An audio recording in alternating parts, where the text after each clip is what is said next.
Hi everyone and welcome back to my channel called zuzanareacts, where I learn all things para with your help and I just share my Slovak Central European point of view. And in today's video we are doing part 2 of Abhijit's debate or podcast with the ex-CFO of Infosys. It's been a very interesting podcast. Please feel free to check out the part 1 here. And I've stopped somewhere in the middle and I'm just going to start again, like just rewind a bit to catch for the topic. I think we stopped the video at around just debating a climate change versus making babies and a declining population. And which one is a bigger issue? And I think we're now where the CFO, ex-CFO is discussing about, the climate change and certain ridiculous claims of someone from the UK, I don't remember the name right now, and how that, according to him, does not make sense. But before we get into this video, please like this video and click on the subscribe button and turn on the notification. Thank you so much for your support. And we're back. So let's just dive right into that where we finish off.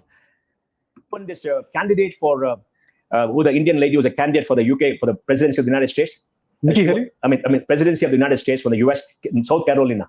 Nikki Haley. Nikki Haley. Yeah. She said India and China should reduce. Man, look at per capita income. There are 8 billion people on the planet. Everybody has a right to consume certain amount of energy. Yes. The Americans consume 10 times the energy that we consume. America consumes 25% of the global energy. They are maybe 4% of the world's population. Right. Europe consumes maybe 20%, and they are maybe 5-6% of the world population. And China consumes about maybe 15%. They're 17% of the world population. Yet China, as a country, 1.4 billion people, has a huge consumption. India, 1 billion, but per capita is low. So he's trying to equate a country, UK, 65 million with 1.4 billion, and say, you guys reduce.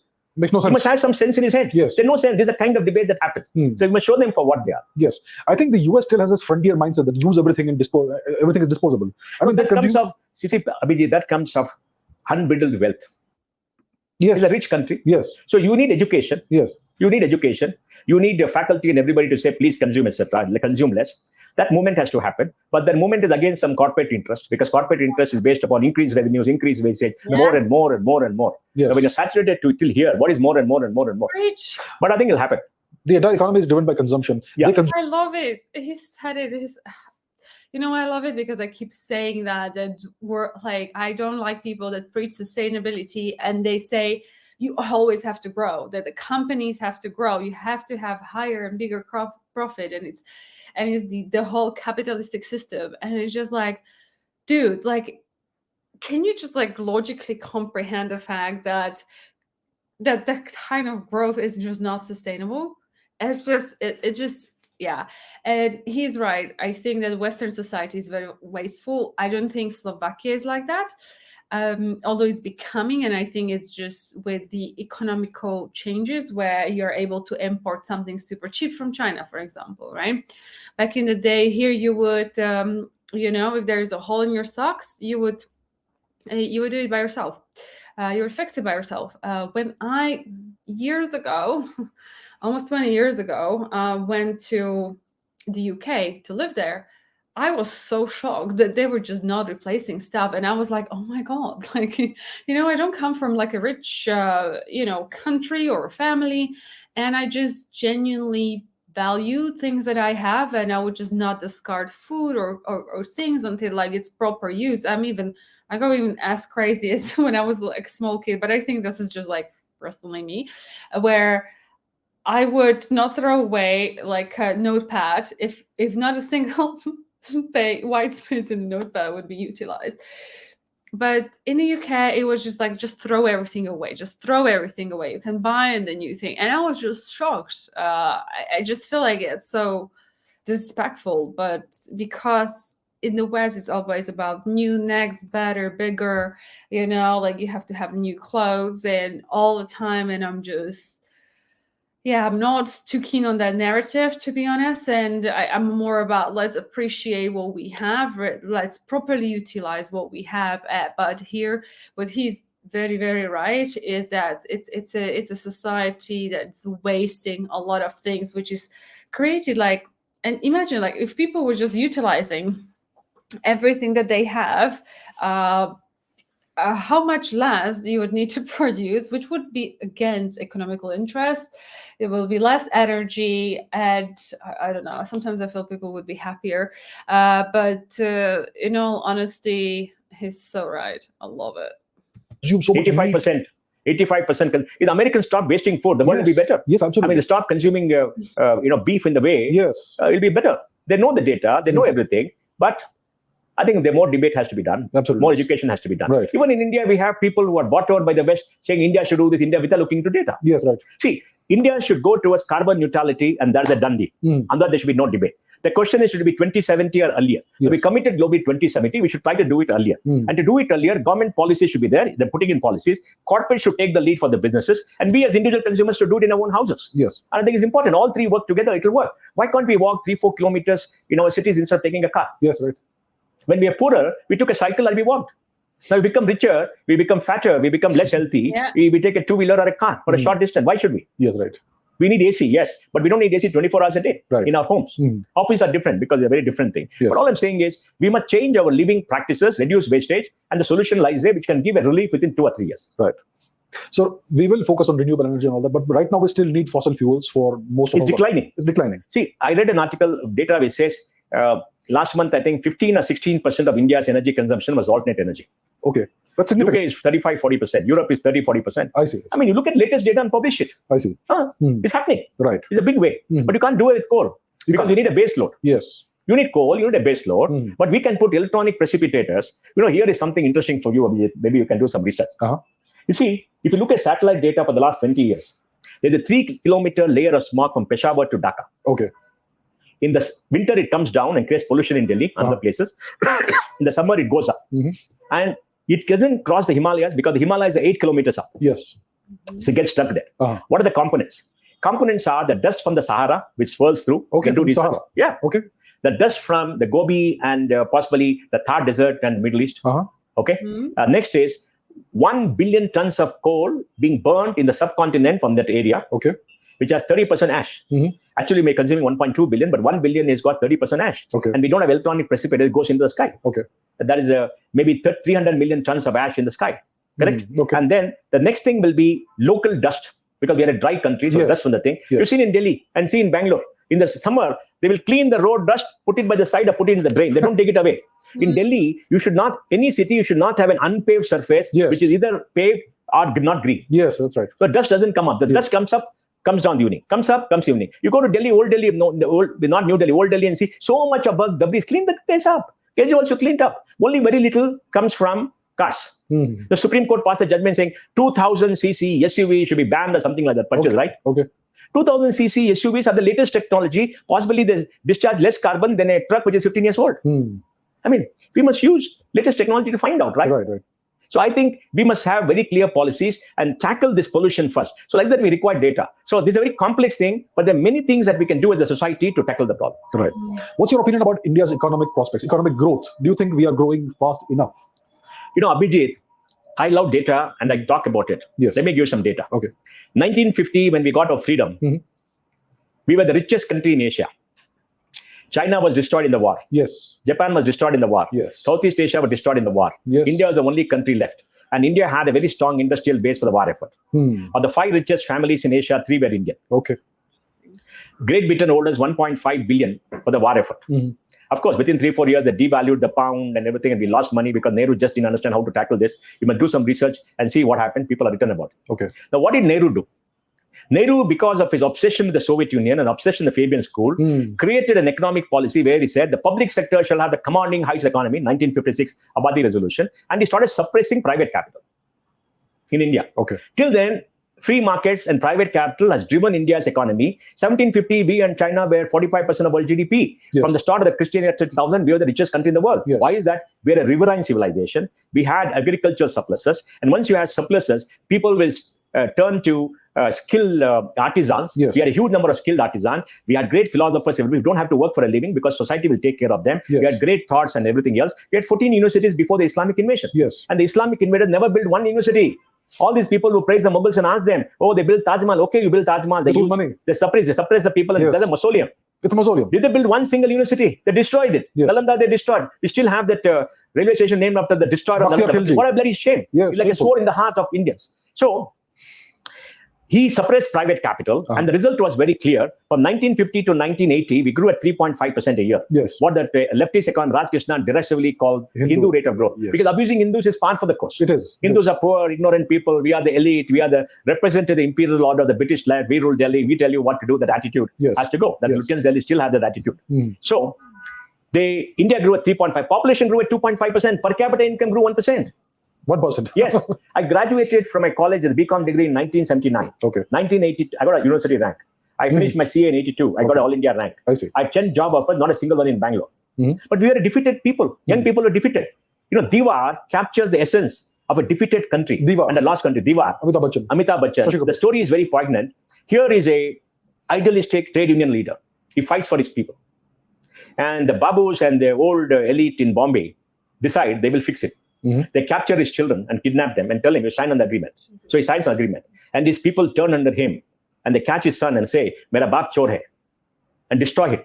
He leaves his family and he goes away in the train to wander like a man without a country everywhere.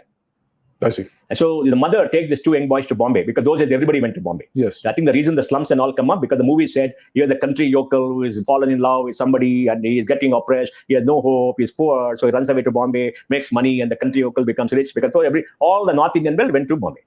Think about it. Yes. The movies. We already saw the movie, right? They were desperate. Yes. So he came to Bombay and they stay in a slum and the elder boy works as a shoe shiner to get money to educate the younger son. Okay. Younger son goes to college. This man shoe shines. And in shoe shining, one day he gets a great smuggler. Doesn't know a smuggler. And the smuggler, throws a coin to him out to finish. Then he looks at him and says, Nikal ke haath mein do. Maine aapka kaam kiya hai. And the smuggler removes and gives him a lambi der ka goda hai, he says. That's Ajit, I think. Okay. Somebody, not Ajit, somebody else. Not Ajit. Okay. And very soon he takes a job in the Bombay port. Okay, can someone just in the middle translate this back to me? That would be super helpful because I didn't understand quite what he meant. There he finds these goons taking money from every port employee when they get a salary, roll call. They should take money, but I think some of the political parties, they keep doing. Right. So then he fights against them. And once a old Mamu, because in all this Javed Akhtar movies, the Mamus or the Muslims are very kind and very considerate. The Hindus are the oppressors. Yes. So they're deliberately done. You must see IIM professor was written how the dialogue was anti-Hindu, anti-Purohit, anti-Indians, anti-Hindu, where it is pro-Muslim deliberately during that era. Okay. Because the Maulvi was a good, kind man, the priest was a bad man, etc. Anyway, this movie shows all that. Okay. I never understood it till I read that report. I see. Because I just saw it as a movie. So what happens? Then that Mamu goes and I'm saying Mamu with respect. Please don't go out to me. He fights and says, I won't give you the money. My child is running. And they push him. And a vehicle comes rolling over him and dies. I see. Then he gives his billah badge, 786. You know what is 786? No? It's a very Islamic. Okay. Holy number. Why do Islamic holy number for here? Javed Akhtar did it deliberately. I see. And he takes it and says, aap roko, aap kar karega. So this man fights against them and defeats. Then he becomes a smuggler. And he becomes very rich. Hey, what are you doing? Just making money. No, but for real. Yeah, let me show you. Today, so far, I made. He becomes very rich. Because why? He's doing wrong. And his younger brother graduates, fall in love with a girl, blah, blah, blah, but never gets a job. Everywhere, wherever he's selected, the Malik calls up the committee and says, isko job do, so finish. Nepotism. That's what is there. Okay. So he doesn't get a job. Finally, he joins the government and becomes a police officer. I see. Okay. And then suddenly he understands what his brother has done. Brother is a big smuggler. Okay. So one day the elder brother he goes to his mother, to elder brother and says, tu smuggler ban gaya hai, tu to ye ban gaya, ye ban gaya. And then Amitabh Bachchan gives a famous speech and he gets angry. Dekho, mere haath se ye sab kaam kiya hai. Tere paas kya hai? Mere paas bangla hai, mere paas paisa hai, mera car sab kuch hai, tere paas kya hai? Then he makes the mere paas maa hai. Yes. Very famous dialogue. Then the family breaks and he goes away alone. This is a guy who was sacrificed. Yes, he's done wrong. But that is what it is, a broken country. Those countries, there were two, Lala Karim and Haji Mastan. They were smugglers, gangsters. They were the favored people in Bombay. They were the heroes. They were the gangsters. They were the heroes in society. Everything was broken. This Nehru's policy impact even those days. And then what happened? This guy fights and he goes after him. And then when he shoots him, this billah protects him. Wonderful. Because this all planted. Right. That means one God will protect you if you wear it. Then he goes to a temple, goes to a murti and fights with the murti. What have you done for me? Look at what you have done for me. Blah blah blah. To say Hindus will never get anything from the God. They always operate. There's no God. They have no power, etc. And then the police come and shoot him. and his mother comes and he dies on his mother's lap. I see. Now, who is a tragic person? He's a tragic. That shows the youth of India at that point of time, a broken country with no future. So India opened up in 1980. But in 80 to 90, we grew at 5.5%. Population grew at 2.25%, and per capita income grew at 3.25%. I think 1%. Okay. So, but our debt grew from 20 billion to 80 billion. Okay. So we are broke in 91.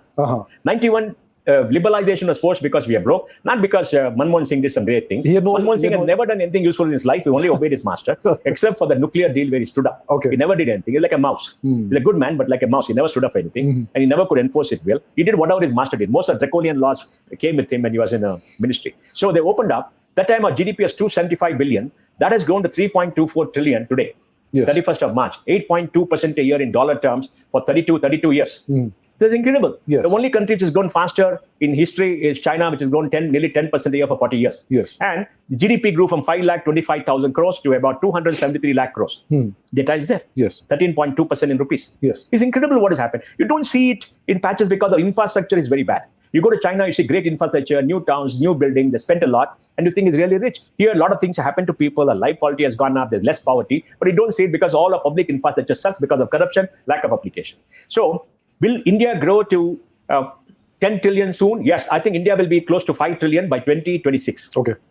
Is the dollar rupee rate. When Sanjeev Sanyal said India will be 5 trillion by 2025, he said it will be at a dollar rate of 75. 75. Okay, not a year now. Now it is that time it was 75. Yes. Then because of COVID, it went to 82. Right. So India's problem has been the depreciation of the rupee. The depreciation of the I'll tell you why the depreciation of rupee is, happens. So we will grow. This year, we're supposed to grow at 305 lakh crores. Okay. 24 March. If we grow 12% again, that's about 360, right? Then we grow at 12% again, another 2 years. That is 25, 26. We'll be close to 400 lakh crores. Okay. That'll be close to 5 trillion. Okay. And will we grow from there? Yes, we're growing because 65% of the GDP, 65% GDP is consumption in India, 35% is 30% is investment, etc. We are investing $1 trillion a year in capex. All these idiots say no capex growth, no nothing like CMI. CMI gives you bullshit. Look at the MOSPI report, which says how much you invested in agriculture in every sector. We are investing, we got a savings rate of 30%, investment of 31.5%. 31.5% on 3.34 trillion is $1 trillion. We're investing $1 trillion. It's huge, man. It's huge. Yes. Yes. Investment is happening. Jobs are being created. I'll show you jobs report which say that India is getting 1.2 crore, 1.3 crore new jobs every year. Every year. Because they all enroll into the EPFO. Okay. EPFO, when you enroll, you have an Aadhaar number. So it's a very unique number. And 50% of jobs is by below the age of 25, below the age of 26. Because the EPFO for the last 48 months has been given a total number of enrollment by gender, by 5 age groups, by state, and by industry. I see. If you analyze that and say this is available publicly in the EPFO MOSPI website. None of these Lukian leftist economists care to do it because it goes against the narrative of jobless. Where is growth? Now, in the Modi era, GDP has grown from 113 lakh crores to 273 lakh crores. Okay. 160 lakh crores. Don't think jobs have been created, Abhijit? For 160 lakh crores? Of course. Yes. Huge amount of jobs have been created. In the whole of South India, we're not getting people for jobs. Okay. They say the metro construction is behind for 4 months because we're not able to get masons, we're not able to get this. Even in hotels, we're not able to get people. Now the Biharis are coming, everybody is coming. Kerala has got 10% Bihari population. You see Hindi science. For a Bihari in Kerala who gets 1,250 rupees a day for being a mason, that's like Dubai, man. I see. And he gets 30,000 rupees. He's sending money back to Bihar. Okay. It's a modern Dubai. So immigrants are coming in all hospitality in Kerala, Tamil Nadu, Karnataka. Northeastern women are coming. Okay. Northeastern boys are coming into restaurants. I see. They're all doing the work. So you can see this huge migration because of economic development that is happening. So we'll see. Nehru destroyed the Indian economy and impoverished us. Yes. By 1980, we are poorer compared to the rest of the world than 1950. From 1950 to 1980, the world grew at 4.5% a year. Asia grew at 6.5% a year. We grew at 3.5% a year. So we were poorer on a relative basis. The world lost respect for us. Yes, that's what They said, you're a broken country, you're nothing. Nobody gave you respect. When I used to go with my passport, they used to look up Indian, make me stand by the side, do everything. I faced racism in Germany. I see. I faced racism in Germany. I see. In England, I faced sometimes. They look, of course, English do it in a very devious way. I faced racism in New Zealand. Okay. Yes. Okay. Because, you're Indian. Now they respect you because of IT and other things. Yes. And they respect you more because you're a powerful country. Yes. You are getting richer. So Nehru destroyed it. We got over because Gandhiji said, this desh mein sarkar vyapari hai, us desh mein janta bikari hai. How can you invest people's money as taxes into public sector to compete against your own people? Air India required 1,35,000 crore taxpayers' money to pay off all the liabilities. Right. They lost 1,35,000 crores. Who nationalized Air India and ruined it? Nehru. Government cannot run business. Yes. They can never run business. In some strategic areas like NTPC, like power grid, it could work. Not in other areas. Right. Look at our BMRTC, our buses here. 6,000 buses for the last 10 years. I see. 10-15% workforce doesn't come. Average salary 65-70,000 rupees. Wow. I'm on the board of educational institution in Hyderabad. A driver after 30 years gets 1,20,000 rupees a month cost to company. I see. Because the government, they feel like government servant, we follow the government pay scale. I see. They don't have to work. Anybody joining the government, many people say, you don't get a salary, you get a pension. Because you join at 25, your salary keeps going up, indexed to inflation till 60, and then your pension keeps going. What the hell is this? Yeah, what about us? We pay for them. What do we get? Corruption. We get the treated like shit. Everything else. All because of this mindset. The state shall do that intellectual arrogance. I'm there to do. I know better than you. Yes. Gandhiji said we must have village empires. He wanted a bottoms-up approach. Nehru wanted a top-down approach. Yes, we need a top-down approach to certain areas to bring in modernity, to build infrastructure. Rest to be bottoms-up. Yes. Nehru, when Mao took over in 1949, he educated China's women, literacy. He said women hold up half of heaven. Nehru did not educate India's women. Did not educate. Look at the literacy rate for women in 1990. Okay. Look at the data and see yourself. Because it is this policy who continued till then. Yes, right. You look at it, literacy rate by 1970, 1980, and compare that with China. China's literacy today is 96%. India is still 78%. I see. Because we still have that generation which is not literate. Literacy. If Gandhi would have said every village panchayat should start a one school and educate all girls and boys. That is our culture. Before the British came, we had village schools where everybody came. You know that. Yes. You've seen all that. Yes. He didn't do it because he wanted, I'll put IIT. Even IIT, he didn't do it. I think Vedan Bose did it. You know that. He said, I will put these temples of modern. That's great. But temples of modern India cannot exist with huts of modern India. Yes, right. So primary health and primary education should have been focused. Didn't happen. Now it's happening. We're seeing productivity going up. Yes. Women empowered going up. Yes. If women had become literate, we wouldn't be having 1.4 billion people today. Maybe 1 billion people. Would have been a much richer country, much better country, much more educated country. So this is what is happening. So I believe that we'll grow to 10 trillion by 2032, provided the dollar-rupee rate remains the same. Okay. We are growing, consumption is growing, our banking system is in great shape. We have some giant companies, they're all in great shape, they're competing, etc. They have to globalize. The only flaw in the industrial model is the Chinese, right from the beginning, said when they grew, we want to dominate the world in manufacturing. The Chinese have 1.2 billion tons of steel. Operating margin 2 to 3%, like Sajjan Jindal said. Okay. We make 125 million tons of steel. Operating margin 15 to 16%. My goodness. So Indian industry is dominated on profits. The China dominated scale. And they've been able to build up scale and become dominant leaders. So Indian industry should now focus on global scale exports, because no country has grown in human history without exporting. Yes. We have to export, we have to be competitive and grow in scale. And once you have scale, cost of manufacturing comes down. Then your own people can afford more. China found that people's income moves slowly, 5 to 6%. So if you want 10, 11% growth, you must bring the price of what they buy down so they can buy more. Right. And that will drive down your raw material costs, because you can do more. Yes. And scale has its advantages. Yes. And China did it beautifully. In 1979, I think they opened up and had a one-child policy. First, they said for 10 years, we will give freedom to agriculture because farmers could plant what they want, do what they want. Agriculture production doubled in 10 years. Then they said we'll have an SEZ around the coast, whole districts. And anybody can come. Then they got young women from the interior to be put into hostel, work 12 hours a day, 6 days a week, whatever they did. They got them jobs and skill. They become an exporter. Then they build great port infrastructure for export. Then they build railroads and everything interiors. Then they started investing in high-tech manufacturing. They went up the value chain because they developed skills and they're famous for robbing technology. And then they built 1,000 universities. And they told me when they call it, they want the quality of IIT. 35 million young Chinese are in college. And they focus on higher education. They spend $150 billion on AI. That's what they said. We want to be an AI dominant power. Right. They're very clear and focused. Yes. The only person who's clear and focused in this country is Prime Minister Modi. Nobody He's else. done many things because they don't understand. They don't want to do it. Right. I mean, you see the young princeling who is going around. What is he talking? Is he talking about a great modern India, produces jobs? He's talking about victimhood narratives. You're a victim. I'm a victim. I'll give you money. I'll give this. You like our Congress, which won? I mean, 2 crore women are going to get 2,000 rupees a month. Is that what they want? They want jobs for the children. Jobs, obviously. Yes. They want better education. Yes. They want better infrastructure. 52,000 crores has been absorbed into the budget. Karnataka is fiscally strong. For a per capita income of 3,83,000 rupees, you require all these freebies. I am for poor people, the Antyodaya class, getting everything for them because they're really poor. Not for everybody else about that class. Right. Let them work. Let them struggle. Human beings have to struggle. There's no starvation in the state. So you give for certain people, 15, 20% of people, you give what you want. Yes. Then it's okay. Not for everybody. That's the problem. Everybody gets it, and that is very wrong. Because who is paying for it? 10% of people are paying for it. Why should they pay for it? One day they'll get upset and say, why the hell should I pay? Yes. Then they'll start evading taxes. Another you can do. Yes, right. Correct? Yes, You can't suppress 10% of Bangalore gives 65%, 60% of taxes, just 10% of the budget investment. Peanuts. We suffer here, but we are the richest city, $11,000 per capita income. I see. Yeah, richest city in India, richer than Bombay and Delhi. Okay. 23 lakh people work in technology, more than Silicon Valley. And we export nearly $80 billion of software every year. I see. We got $64 billion of capital for startups. It's an extraordinary city. There's no city like Bangalore or the whole of India. And you screw it up by taking the money, putting elsewhere till people get disgusted. Right. Anyway, that's the kind of politics that has to happen. So my view is very simple. We will reach 10 trillion. We will grow. And I think there are enough forces to make it happen. We have great managements, great companies, good corporate governance. There are some failures which have happened. But we need a positive attitude. Agree. We need a positive attitude in our states. But the growth will happen by the states. Whatever policy centered as an investment will be there. But they can't do more. Yes. So let's see what UP is developing UP is developing. It's developing very well. Maharashtra, the political side has ruined Maharashtra. Gujarat is developing. UP is developing. Madhya Pradesh has grown agriculture by 20% CAGR for 8 years. I see. So Madhya Pradesh is growing. Karnataka has grown so far despite all this lovely politics. Tamil Nadu is so-and-so. Kerala is a gone case. Telangana has done very well. The father and son duo has done very well for them, even though people say they're very corrupt and all that. Okay. In fact, I think the father once said publicly, I don't know whether it's correct, somebody told me, that he's willing to finance the entire opposition for the 24 election. Where will he get the money?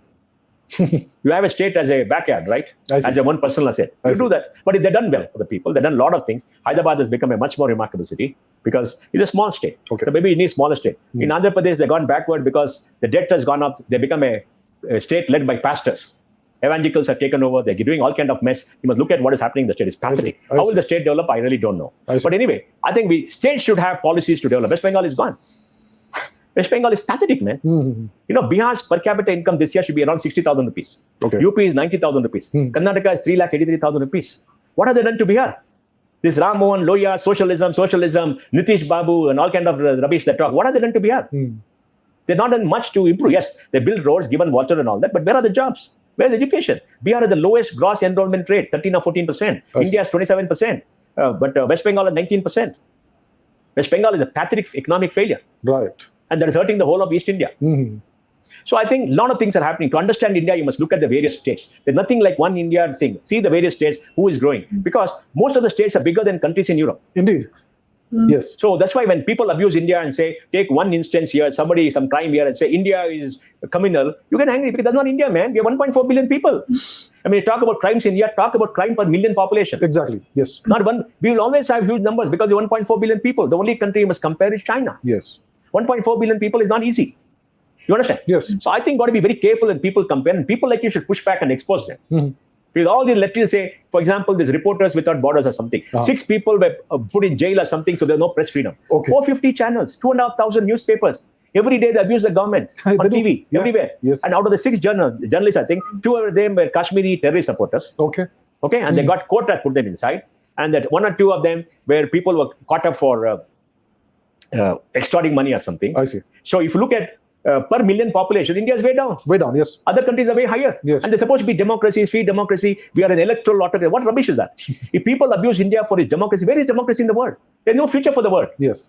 India is 1.4 billion people, 17% of humanity, man. We are a democratic country because it's inbuilt into a culture. We're a very diverse country because of Hinduism. You know what we are. Yes. We are a very open, liberal society where people can do what they want. The highest form of liberalism in any society is when you can oppose the dogma and say there's no God. Yes, right. That's the highest form of liberalism because that is the fight against domination. Yes. It's in India very well. Yes, totally. Nothing happens. You try the Islamic countries, they'll go after you. Christianity, yes, they will debate the lesser because they're broken. Correct? Yes. So I'm saying, if you don't respect India and go on abusing it by cooking up data, getting data only from 2,000 lefties who write you, answer your survey, same people. They must say, who are the people answering surveys? Same set of people. The same Lutyens Delhis, the same elite, broken elite. And what have they done? Let me give another piece of data. Almost all the elite want the children to go to US universities. Yes. Many of them in bureaucracy and other places manipulate it by getting some scholarship because it's expensive. And when the children grow, they don't want them to come back. Yes. So what is it they're dictating to us? Nobody should advise anybody in this country unless they're willing to suffer the consequences of their advice. Yes. And the consequence of advice is suffered by the children. Yes. You send off your children abroad and you are 60 and you want advisors, what bullshit, man. Because your children are not here. They're not going to suffer the consequences. Why do you want to advise me? Let me say what is there. Correct? Yes. Policy should be done by people who are going to be impacted by the policy. Not by people who are so old, they're not going to be impacted because they think they got buddhi. I don't know what buddhi that is. Right. So I think we've got to be careful about that. And all that proves that we have to look at India very differently. Now, we have 750,000 young people, Indians, getting educated overseas. They spend maybe $20 billion. That LRS is about $21 billion a year. Half of it go for education. Okay. What Nirmala has done is very wrong for various reasons. But the key is, out of this 750,000, maybe 200,000 are gone to get good education. Rest have all gone to third-rate universities, all kind of thing, emigrate. To immigrate, yes. They're very clear. Yes. Why will a Sardar young man sell his land and go learn some stupid English and go to a thing? He wants to immigrate. Yes. They're going. We should send them off. We should take it to 1 million, 2 million, send them off. Let them go. It's okay. It's okay. You go out. You stay there. We already have the largest diaspora in the world. Yes. So we should be liberal in them. And if anybody wants to leave the country, become a citizen anyway, fine. That's why, I'm disappointed with Amir Khan that did not leave this country. You should leave him go, man. I mean, Turkey met the Erdogan's wife. Yes, he did. He did. Let him go. Sure, yeah. By abusers. Oh, my wife has fear. I'll go, go. Everybody go. Why should we defend them? MF Hussain went and left Doha, fine. He became a art object for the Doha royal family. So he went. Yes. Because you see, we were so very liberal at one point of time. He painted Hindu religious figures naked and all that. Yes, I'm aware. We all accepted it. We didn't care about that. Yes. Okay. There were no consequences. But he never did it for his own religion. Not one. Not one. Let him try. I respect anybody who does have the same standard for everybody, irrespective of background. For example, Charlie Hebdo made irrelevant things against everybody, against the Pope, Islam, everybody. They had no agenda except to poke fun and satire. But Memphis did only for this. So when people protested, when I looked at it, I said, yes, they got grounds to protest because you have not lived up to what people expect. You're not a true liberal. You can't be so focused on one. You understand? Yes, totally. Which people forget. Yes. And blame people who protested. Oh, you drove him. Let him go. Yeah. You want to leave, go. Yes. Nobody's forcing you to stay in this country. People want to stay, will stay. That's a liberal society. Right. Am I right? Yes, totally. So why should they don't know if you're getting back? India will lose. India never loses here. We've been around 5,000 years. We'll be around for 10,000. Forget about it. Okay, I will just stop it right here. It's so hard to figure out where to cut the video to the next part. He was very passionate about, like, if you want to go out, just go out, and how the police. I think he was right. I smiled because this is kind of so I do criticize my own country a lot. I feel like because I lived somewhere, I can see good or bad parts of the UK. I also see good or bad parts of Slovakia. And whenever I criticize Slovakia, I'm actually a really patriotic person, but I don't think any Slovak people actually feel that about me because I'm very, very harsh and very critical of the country. But it is, this is what I hear from my parents. Like, if you don't like it here, move back. Like, but there is a point what clearly he's making about the fact, like, the policies should be done by the people that are impacted by it. But then when you have someone that is like an expat like me, like I lived somewhere else for quite a while, it's always nice to, you're going there, but you don't know whether you're staying there or not, or you're going to move back to your own country, etc. And, you would have hope that by the time you come back, it is going to be okay. So very interesting and very informative. I really, really like this guy. He looks he's like super smart. Many Indian references I perhaps really had no idea about or understood. But it's nonetheless very, very, for me personally, interesting to hear and listen to. And I think with that being said, that will be the end of today's video. If you did like it, please give a thumbs up, share, like, and subscribe to this channel. And I will see you in the part 3 in the next video. Until then, please do take care. Sending much love. Bye bye.